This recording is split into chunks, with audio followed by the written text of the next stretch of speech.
Imagine living in a beautiful house. Quiet, solid, sunlight in all the right places. It feels safe, familiar, peaceful. But somewhere behind one of the walls, a tiny leak begins. Nothing dramatic. No flood. Just a slow, rhythmic drip. At first, you don't even notice. You keep living your life, making coffee, opening windows, rearranging the furniture, completely unaware that something is silently draining the house from the inside. But then, the air gets heavier. The floor feels colder. Your energy drops for no obvious reason. You sense something is off, but you can't name it.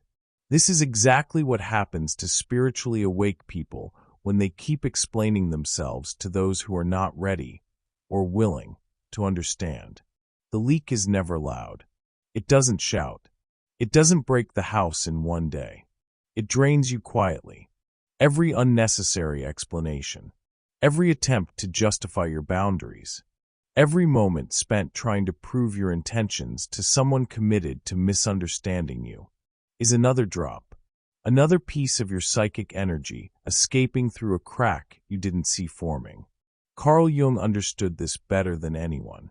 He believed that your energy, your true psychic life force, must be protected with the same care you give to the foundation of a home. And the moment you start living from yourself instead of your persona, you become a threat to people who are still asleep inside their own illusions. They poke holes in your peace. They question your clarity. They demand explanations for a truth you barely have words for yet. And without noticing, you start leaking. In today's video, we'll explore why this happens, why spiritually awake people feel pressured to explain themselves, and why Jung believed that protecting your energy is not selfish. It's survival. Because the leak only stops when you finally understand. You don't owe anyone an explanation for becoming who you truly are. Every spiritual awakening begins with a subtle internal shift, a quiet rearrangement inside the psyche that no one else sees at first. Jung would say that this shift happens the moment your energy stops flowing toward the persona and begins flowing back toward the self. The persona is the social mask you learn to wear. The agreeable one, the reliable one, the non-threatening one, the version of you that keeps the peace so others don't question you.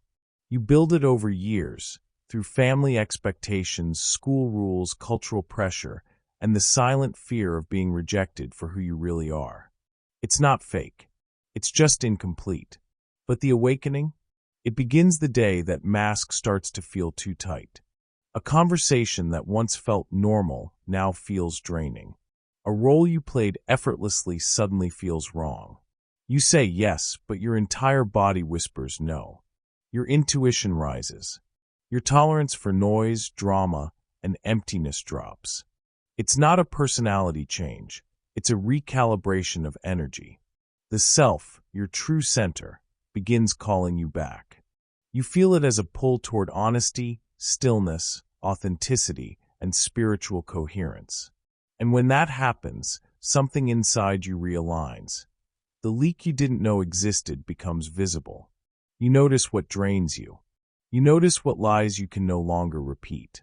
You notice where you've been abandoning yourself just to keep the persona intact. And here's the part Jung understood so clearly. When your inner energy shifts from persona to self, the people around you feel it, even before you do. To those still asleep inside their own illusions, your awakening is confusing, threatening, disruptive. You're not playing the same role anymore, and they don't know what to do with the version of you that no longer bends to their expectations. So they ask questions. They judge. They demand explanations. Not because they care, but because your authenticity exposes the fragility of their own persona. For them, your shift is destabilizing. For you, it's liberation. This is the heart of Jung's teaching. When you stop organizing your life around the persona, you stop living for the understanding of others, and you start living from the self. And yet, this shift brings a hidden tension. You can feel the freedom, but also the pressure. You feel more aligned than ever, but also more misunderstood.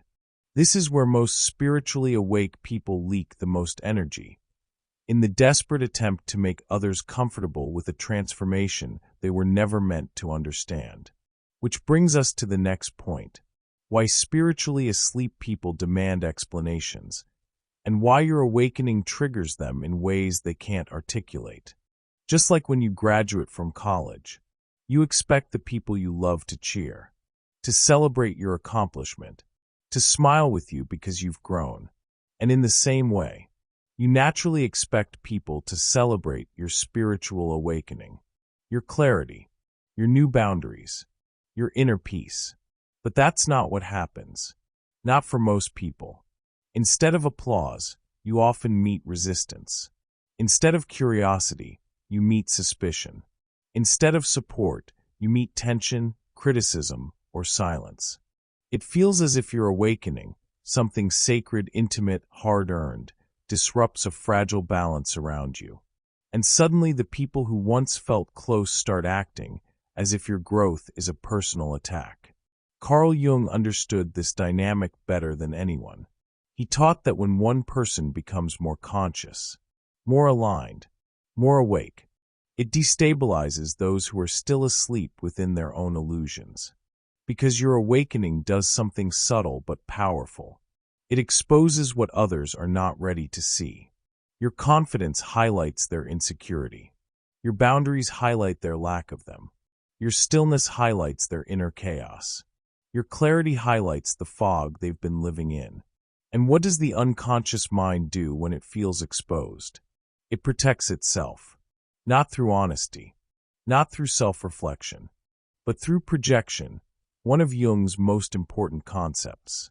Instead of confronting their own discomfort, they place it on you. You become the problem, the distant one, the difficult one, the changed one. They demand explanations. Why are you acting like this? What happened to you?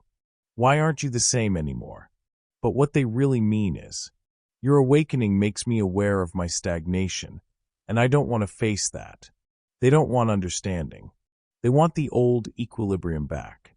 They want the version of you that kept their illusions safe. And here's the truth Jung would whisper. They're not reacting to who you are becoming. They're reacting to what your evolution reveals inside them.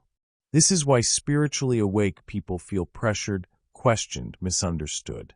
Not because they've done something wrong, but because their growth disrupts the unconscious defenses of others.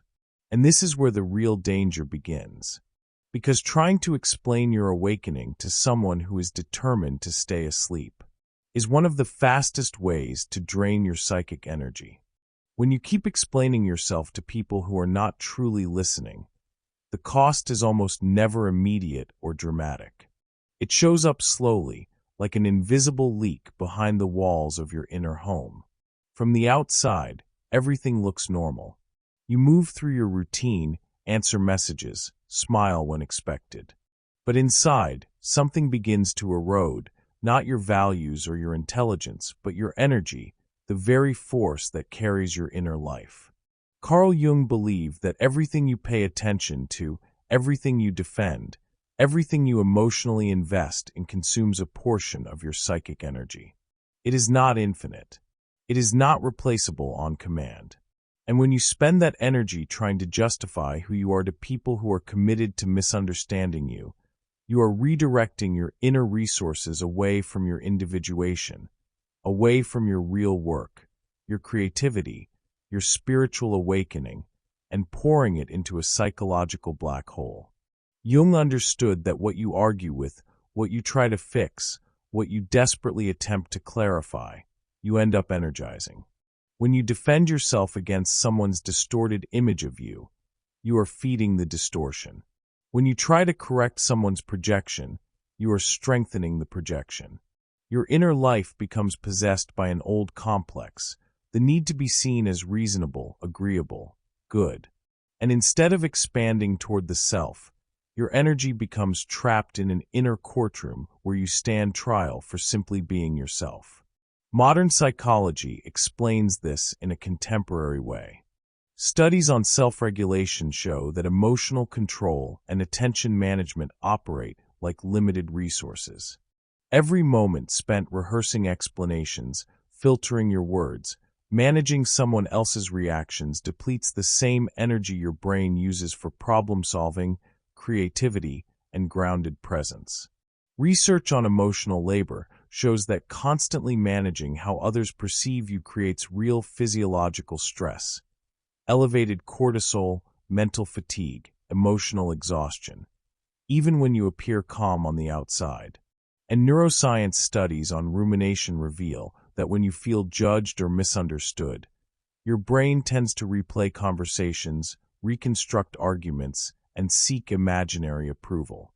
This consumes cognitive space, disrupts rest, and activates the nervous system as if you were facing an ongoing threat.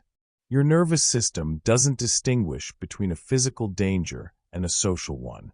A single conversation where you feel questioned or subtly attacked can activate the same stress pathways your body uses for survival. Spiritually awake people feel this even more intensely because they are naturally perceptive. They notice tone, microexpressions, emotional inconsistencies. They understand what others are projecting. And because they understand, they often try to explain one more time, thinking clarity will create peace. But it rarely does. Many of these conversations are not about truth. They are about control. The other person doesn't want to understand your awakening. They want you to return to the version of yourself that kept their world predictable. Every time you bend your truth to keep someone comfortable, you lose a little of your energy. You feel it physically, a heavy body after simple interactions, tension in your shoulders, headaches that arrive without warning. You feel it emotionally, doubt creeping in even when you know you're on the right path, guilt for simply existing as your real self. You feel it spiritually, difficulty connecting inward, an unexplained sense of being off-center, a subtle disconnection from the self. Jung would ask a question that cuts through the noise. Who are you explaining yourself for? If your words come from love and meet someone who is equally open, the result is understanding.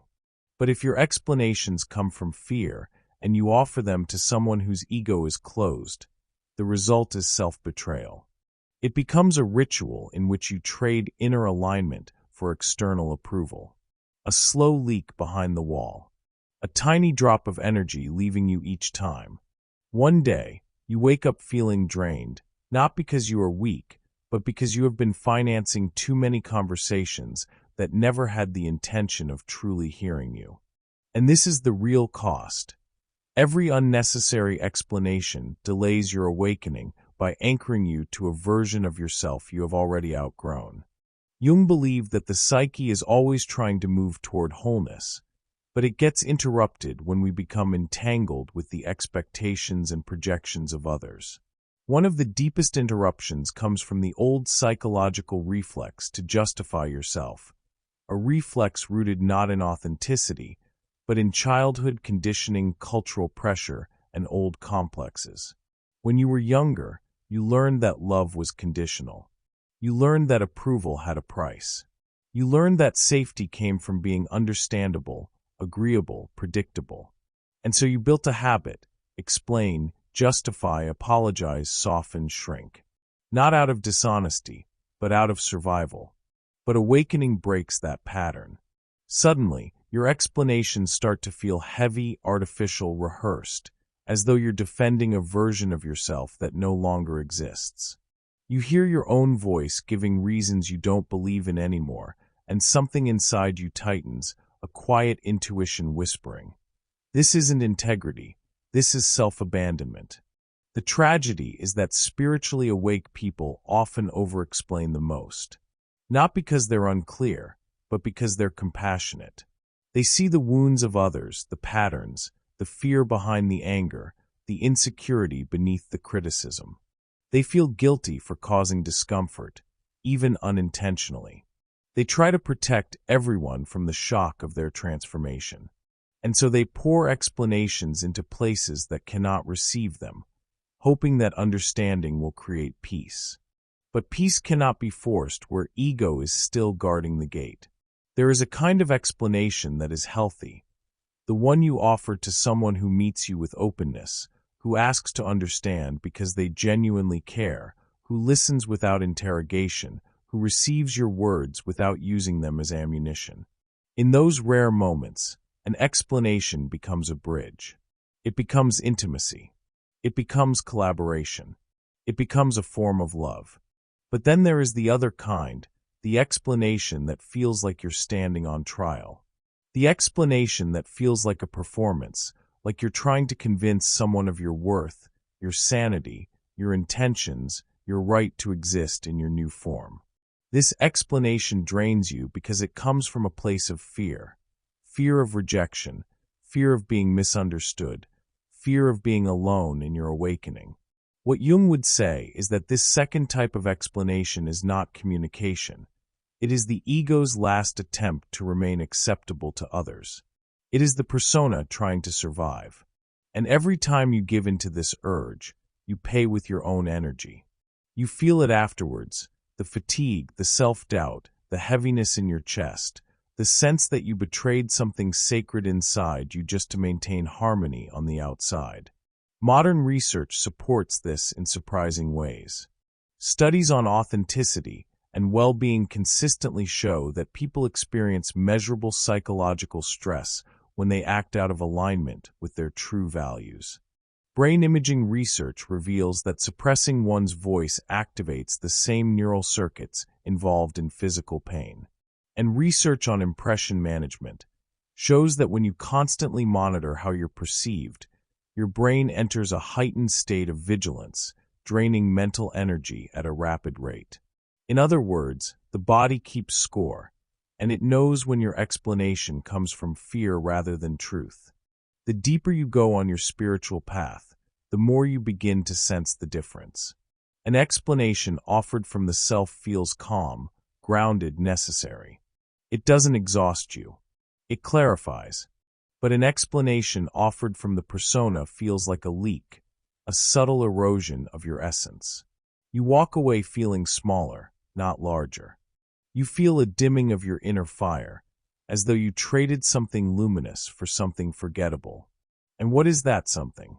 It is your alignment, your center, your inner authority, your connection to the self.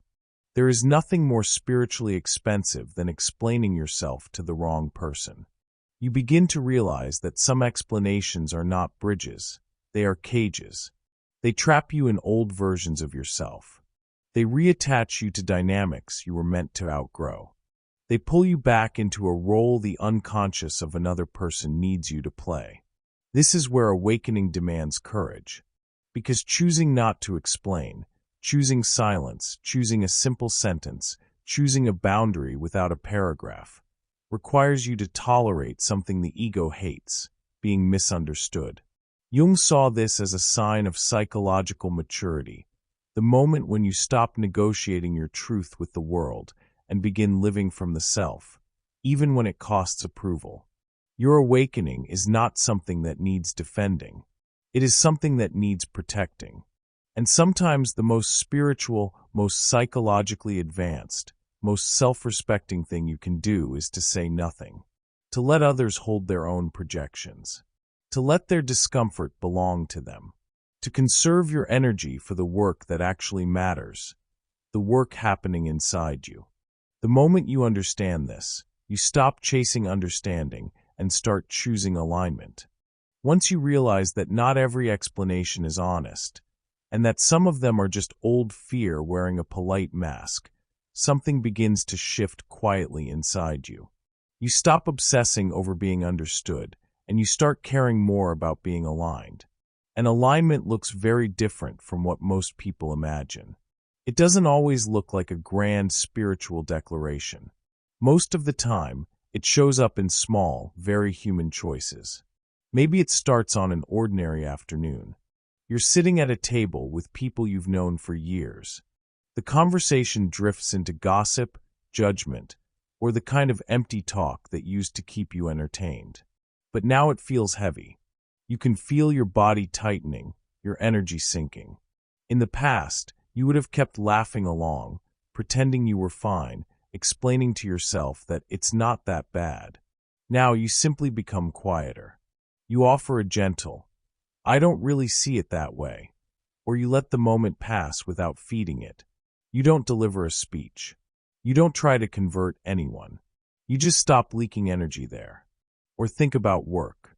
A colleague asks you to take on a task that doesn't belong to you, something that will overload your day and pull you away from what truly matters. The old version of you would have said yes automatically and then worked late into the night, justifying your exhaustion as being responsible. The awakened version of you feels the familiar guilt rise, but this time you breathe through it.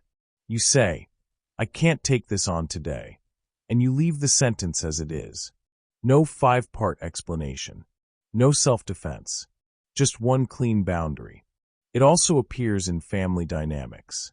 Maybe you've always been the one who listens to every crisis, answers every late-night message, attends every gathering even when you leave feeling completely drained.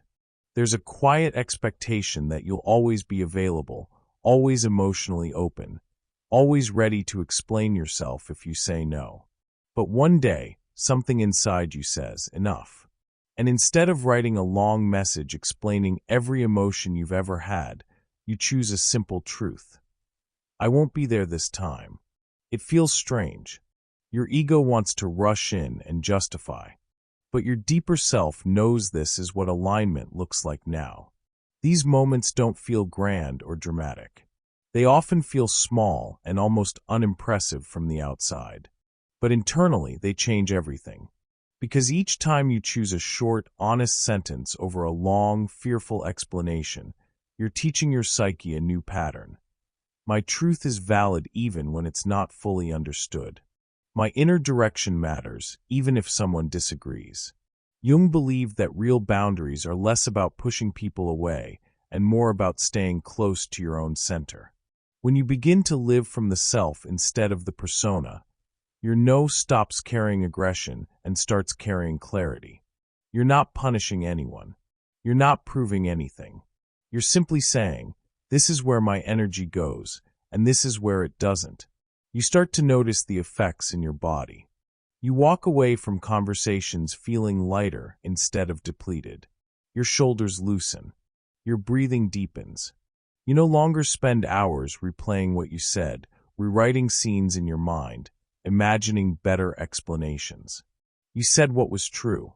That's enough. Your nervous system understands this difference and slowly begins to relax.